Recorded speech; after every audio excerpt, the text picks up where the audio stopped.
এদিনা দ্ৰোণাচাৰ্যই শিষ্যৰ লগত বনানী প্ৰৱেশিয়া যায়।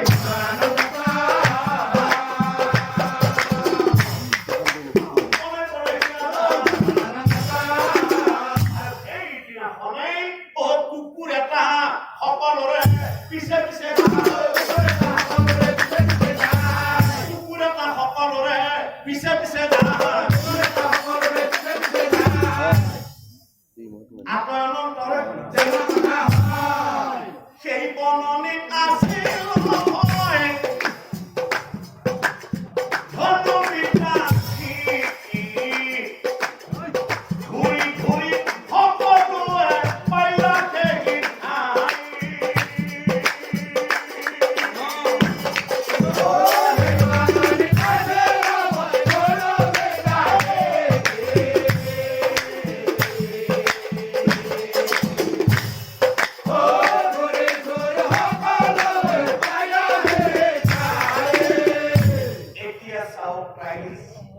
লগত যোৱা কুকুৰটোৱে ভুকিব কলৈ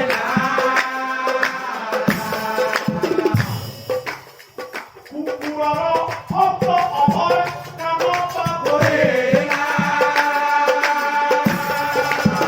লগে লগে অভয়ে শব্দ ভেদি পান অভয় প্ৰহাৰ কৰে।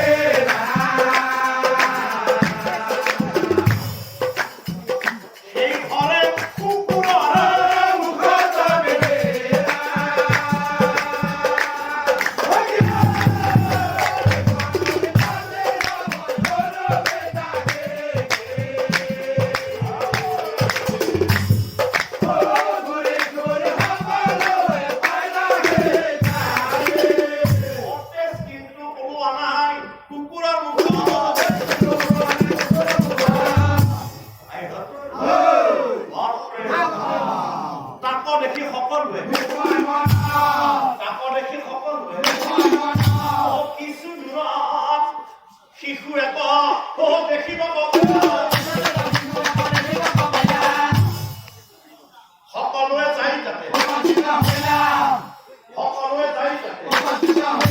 দ্ৰোণাচাৰ্যই মনে মনে ভাবে আজি বহুদিন আগতে মোৰ ওচৰত ধনুবিদ্যা শিকিবলৈ যোৱা ল'ৰাটো দেখোন এই ল'ৰা তাৰমানে কি মই নজনাকৈ মোৰ মূৰ্তিয়ে কি বনৰ মাজত ধনুবিদ্যা শিকি আছে। এইজনে সুস্থ শৰীৰে জীয়াই থাকে তেনেহলে ই অৰ্জুনতকৈ ডাঙৰ ধনুধাৰী হ'ব। গতিকে ধনু ধৰিব নোৱাৰাকৈ উচিত গুৰুদক্ষিণা মই ল'বই লাগিব। দ্ৰোণাচাৰ্য বোলে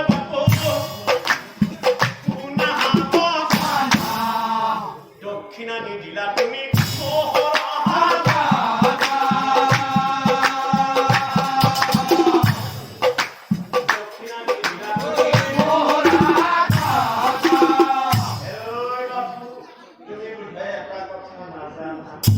দক্ষিণা নহলে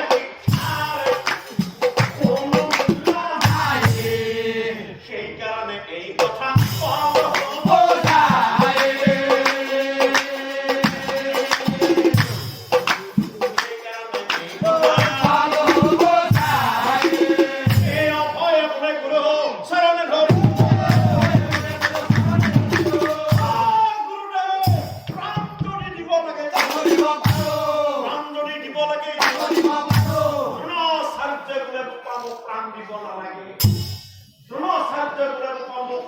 প্ৰাণ দিব নালাগে।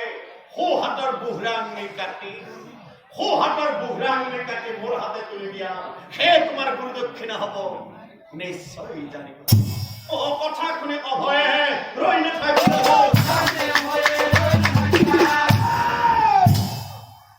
একটাই ঘাপে আঙুলি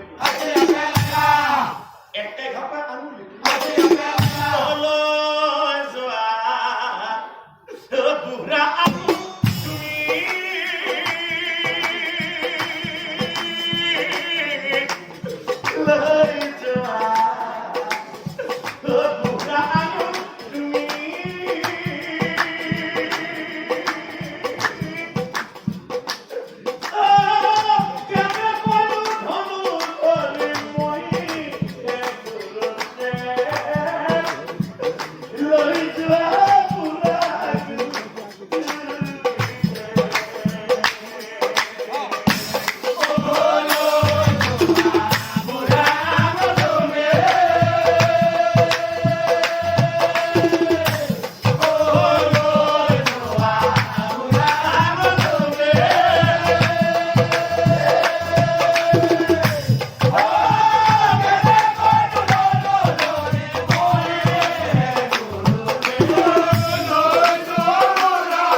ও মনত মুৰা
তোমাৰ ধনুবিদ্যাৰ প্ৰতি একাগ্ৰতা দেখি সঁচাকৈ মই অবাধ মানিলো আৰু সেই কাৰণে আজিৰ পৰা তোমাৰ নাম মই একালব্য ৰাখিলো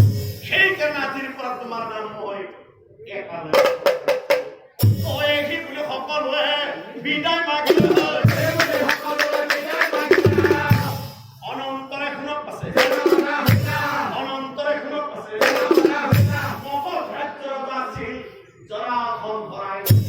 মগধ ৰাজ্য ৰজা আছিল জৰাসন্ধৰাই একদিনা জৰাসন্ধই মনত একালব্য নামে আছে নিখাত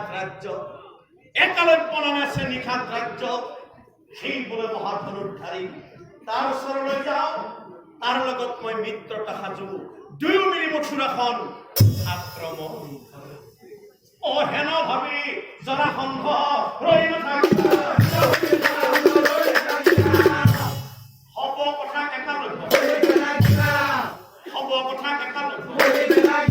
এইফালে একালব্যই চাৰিটা আঙুলি ৰেখি ধনুহৰত মহাৰাজ হ'ব বুলি জৰাসন্ধ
মৰিবলৈ তাৰ মানে যে একালব্যৰ 18 বছৰ পূৰ্ণ হ'ল তাৰ আজি মোৰ হাততে মৃত্যুৰ সময় হ'ল হেন ভাবি শ্ৰীকৃষ্ণ